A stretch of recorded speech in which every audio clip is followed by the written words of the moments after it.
Professor, você estava falando aí mais cedo do lance do impeachment sendo, inclusive, um processo natural da democracia que aconteceu no começo dos anos 90 e tal. Bom, a gente acabou de sair de um impeachment e agora a gente tem uma galera aí, porra, nervosa para tirar o Bolsonaro. Num improvável cenário, na minha opinião, num cenário bem improvável de um impeachment do Bolsonaro, isso teria um impacto muito negativo para o Brasil nas relações internacionais?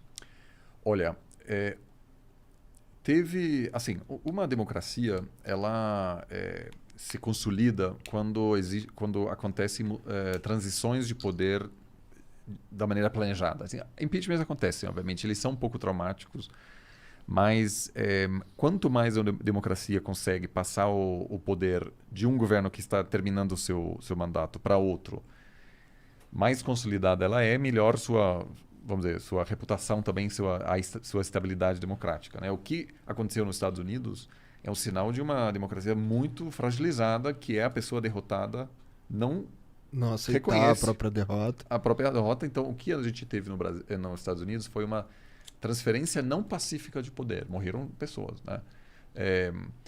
Então, assim, o ideal, obviamente, é que você não tenha com alta frequência um impeachment. Por quê? Porque para futuros presidentes isso é um problema, porque lá, vamos supor que ele vai sofrer um impeachment e o próximo presidente que viaja para um país e promete assim, vamos dizer, eu vou implementar um acordo de comercial, eu vou defender um acordo comercial entre o Brasil e seu país.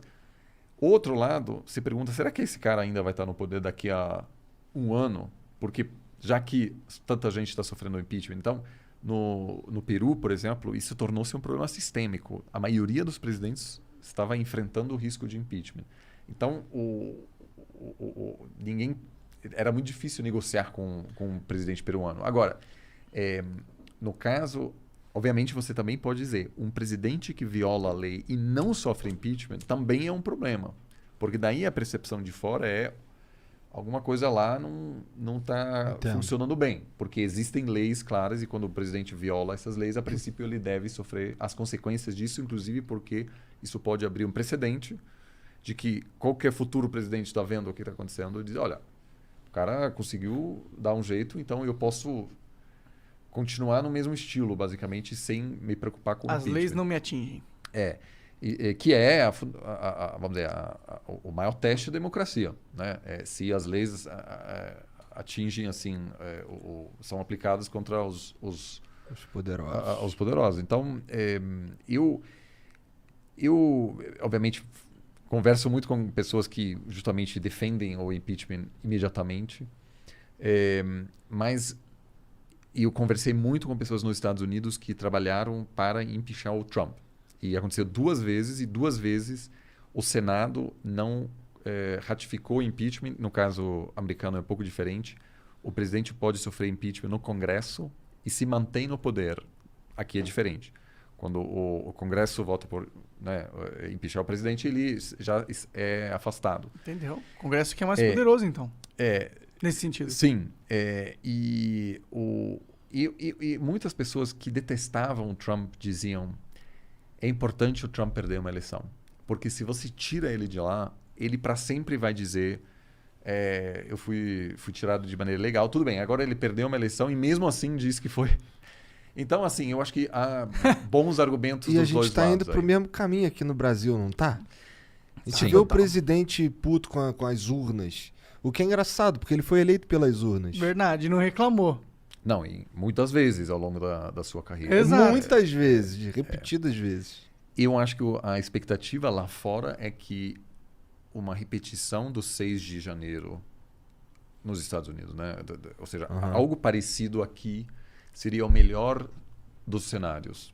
Ou seja, o que é? O presidente diz, o presidente é derrotado, não aceita, tem 5, 10 pessoas que morrem em confrontos, mas o novo governo assume. A gente pode não copiar essa parte aí, né? Sim, mas claro, mas digo, se for desse jeito, eu acho que seria um cenário até positivo. Consolida a democracia. Porque eu vejo poucas pessoas que hoje conseguem imaginar o Bolsonaro passando a faixa pro Lula, por exemplo, ou Dória. Nossa, acho impossível. Não, acho que pro Dória ele até Eu também passaria, acho. mas pro Lula... Também acho.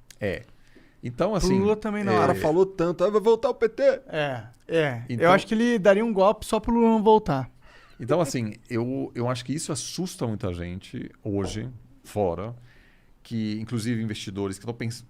Olham o mercado brasileiro e dizem, olha, eu vou ver o que acontece no final do ano que vem, porque se rolar bagunça, tiro, etc. Eu falei com um representante de um banco de investimentos, ele falou assim, a gente não gosta de tiro porque daí a gente não consegue entender quais serão as regras de investimento, como a economia vai reagir, etc. Então, isso claramente é um problema. O risco político Brasil está super elevado. Dólar meio que reflete isso. O dólar, mas também os investimentos. Se você hoje a participação de investidores estrangeiros na Bolsa Brasileira é muito menor do que era antes. O né? que para nós pode ser positivo. Mas o que não... Você estava falando disso agora aqui. Pode ser. Aí eu não entendo muito de bolsa, mas pode ser uma chance de... Não, mas a princípio Porque, tem uma forte presença se o estrangeiro investidores saiu positivo. fora, quer dizer que se por acaso o Brasil melhora e a gente investe agora, quando os estrangeiros voltarem, que eles têm muito mais dinheiro que a gente, eles vão inflar a bolsa e quem estava investido antes ganha. Mas o investimento, obviamente, é fundamental também para viabilizar o crescimento. Sim, né? exatamente. Ou seja, não, mas E a o gente tá num investimento momento- externo, né? que é crucial para viabilizar essa melhora. E a gente está num dólar alto, faria sentido pro cara Investir aqui investir aqui, porque o dinheiro dele vale mais. E a situação até pode piorar, porque se a taxa de juros nos Estados Unidos subir, que pode acontecer no momento, né? Porque tem um risco de inflação, aí muita gente tira o dinheiro daqui, coloca lá, porque tem um bom retorno. Sim. Sem E é muito muito, risco. exato, muito menos risco. Então, assim, eu infelizmente acho que a gente pode sim ter uma repetição com uma grande diferença. As Forças Armadas americanas não sonham com a volta para algum passado autoritário. Eles nunca ameaçaram um presidente civil. Ou seja, controle civil sobre as Forças Armadas americanas é, assim, 100% seguro. Nunca houve uma dúvida sobre como as Forças Armadas iam se comportar no dia 6 de janeiro nos Estados Unidos. Aqui eu acho que tem muita dúvida. Tem muita dúvida. Então, mas muita mesmo. por isso muita gente de fora olha e diz, está acontecendo uma coisa parecida com os Estados Unidos, só que as Forças Armadas brasileiras, o que vão fazer? O resultado não vai ser o mesmo, talvez. Então, por isso eu acho que muita gente está agora dizendo, olha, eu vou aguardar um pouco o que vai acontecer. E isso é uma preocupação da comunidade internacional, porque o Brasil é uma das maiores democracias do mundo. E uma erosão da democracia brasileira representaria inclusive para o governo americano, um desafio grande sobre como lidar com aquilo. Porque daí tem uma série de questões. Será que a gente vai isolar o país? Será que a gente... Nossa, é o fim do mundo essa porra acontecer. Então, se o Bolsonaro dá um golpe... Cara, é tão absurdo que eu acho que é impossível. Eu também acho que é impossível, porque seria a ultimate pau no cu do Brasil. Não, o quanto tempo o Bolsonaro sustenta um golpe no Brasil? O cara não consegue nem sustentar uma comunicação internacional, vai sustentar um golpe. Cara do professor. eu Tirar uma também- risada do alemão é difícil. Eu acho que a gente precisa estudar rupturas em outros países para ter uma noção disso. Eu acho que eu acho que o plano de qualquer autoritário não é evitar uma ruptura clássica, porque essa sempre pode causar uma reação negativa da comunidade internacional. Então, vamos dizer, as erosões mais típicas agora acontecem ao longo de muitos anos. A Venezuela, por exemplo. A Venezuela era um país democrático, hoje não é mais. Só que ninguém sabe a data em que a Venezuela deixou de ser uma democracia. Então foi muito, vamos dizer, bem feito, entre aspas, porque havia pequenos passos. Aquele líder da oposição vai preso. Eu vou mudar a lei para que os juízes só terão indicação temporária. Então eles vão estar com medo do governo porque eles querem que os seus Governo cargos renove. Então, vou dando pequenos passos. Né? Isso aconteceu em muitos países aqui na região, mas também tivemos casos de ruptura clássica e a comunidade internacional não pode fazer tanto. Às vezes, né, isso é o que você estava dizendo, a gente tem a expectativa de que alguém vai fazer alguma coisa, mas quando o Fujimori, por exemplo, deu golpe em 92, no Peru, o Brasil falou, olha, o que vamos fazer? A gente não tem o que fazer. E foi naquela época, foi ainda o governo FHC que... O FHC não foi para a inauguração do próximo mandato do Fujimori. Para mostrar que ele não estava gastando aquilo. Mas assim... Foda-se. Não vai mudar nada. Então, infelizmente, os mecanismos que foram estabelecidos na América Latina ao longo das últimas décadas, que em vários casos golpes foram... Rolou uma vista grossa. Vamos dizer, aconteceram, em alguns casos até a comunidade regional conseguiu parar. Por exemplo, o Paraguai teve uma tentativa de golpe em 96. O presidente que estava ameaçado, ele pegou um avião particular para Brasília, falou com o FHC e o FHC ligou para um soldado, um general brasileiro que conhecia esse general golpista paraguaio. E o general brasileiro disse, olha, se você der golpe, a gente vai te isolar economicamente e o Paraguai vai colapsar. E aí esse cara, o general Oviedo, decidiu não dar golpe. Caralho! Caralho! Inclusive, isso é uma história incrível. O embaixador brasileiro em Assunção fez uma festa de aniversário dele, mas não era o aniversário dele, para chamar esse Oviedo e toda a High Society de Assunção para que o presidente pudesse, durante essa festa, pegar o aviãozinho para o Brasil para ter a palavra. Ele queria que isso fosse feito ao vivo. E o FHC conta isso nas memórias dele. Mas a gente também entrevistou o presidente Vasmossi, o Paraguai naquela época, que disse, olha, você tem que resolver isso para o FHC. E o FHC agiu e protegeu a democracia paraguaia. Cara. É um dos grandes aí ele momentos. ganhou uns pontos na minha concepção do FHC. Ganhou uns pontinhos aí. Tá vendo? Aí, você é James Bond. Só que isso hoje não é difícil imaginar isso acontecer. Então, assim, cenários assim... Tanto o FHC quanto o Lula tentaram parar o Chaves. Chegaram a conversar com ele. Tem vários relatos dos dois dizendo, olha, você precisa respeitar a oposição. O Lula tentou parar o Chaves? Porque tem uma história... Por que deixou o Silvio Santos passando tanto tempo na TV? Tô brincando, olha, desculpa. Caralho, cala a boca. Pode cutucar agora. Muita gente acha que o Lula e o Chaves eram aliados. Mas o projeto do Chaves era uma ameaça à liderança brasileira. Então, não havia uma relação tão simples assim. Obviamente, as empreiteiras brasileiras, a gente sabe disso agora, ganharam muito dinheiro na Venezuela. Muitos de maneira não tão lícita.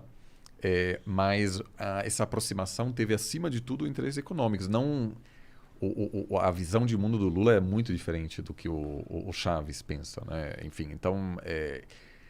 A Venezuela era um problema para o Brasil porque, por meio de subsídios de petróleo, etc., a Venezuela queria se projetar como uma liderança latino-americana. E o Brasil dizia, opa... nós que essa porra aí, meu irmão. Então, assim, havia sim uma tentativa porque o Brasil sabia que um colapso venezuelano pode levar a uma intervenção americana, que é um péssimo precedente, porque daí, além das tropas americanas na Colômbia, você tem tropas americanas na Venezuela, e quando o Trump de fato começou a ameaçar a intervenção na Venezuela, até as Forças Armadas brasileiras diziam, não, a gente não quer isso. Então, um país colapsado perto de você sempre é o problema. Refugiados, narcotráfico, hoje a Venezuela é um narcoestado. Então é muito ruim para o norte brasileiro. O narco está, ou seja, eles produzem muita droga. Produzem muita droga, mas mesmo da mesma forma, né? Eu não aqui quero comparar o Afeganistão com a Venezuela, mas ambos os países têm um problema de governança. O Estado não está presente em todas as províncias. É como se o Rio de Janeiro, as favelas, fosse o país inteiro. Bom, no caso venezuelano, obviamente, por ser um país de muita extensão, sempre teve problemas de acesso no sul, sobretudo, né? Perto da Amazônia, etc. Mas você tem um ambiente no qual o crime organizado pode operar livremente, porque não tem fiscalização. Né? E então o Cartel de los Soles, que é o principal cartel, se chama assim porque na Força Aérea Venezuelana tem um sol. Então são pessoas que usam, que têm envolvimento direto das Forças Aéreas venezuelana no tráfico de drogas para os Estados Unidos. Por quê? Porque muitos deles não são pagos, porque eles venderam os uniformes. Ou seja, tem um processo de colapso que gera um ambiente muito interessante para o crime organizado. Meio anárquico.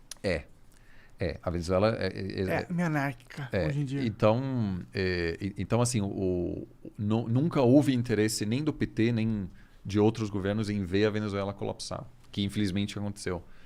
E também demorará, enfim, infelizmente muitos anos para Se erguer. se reerguer.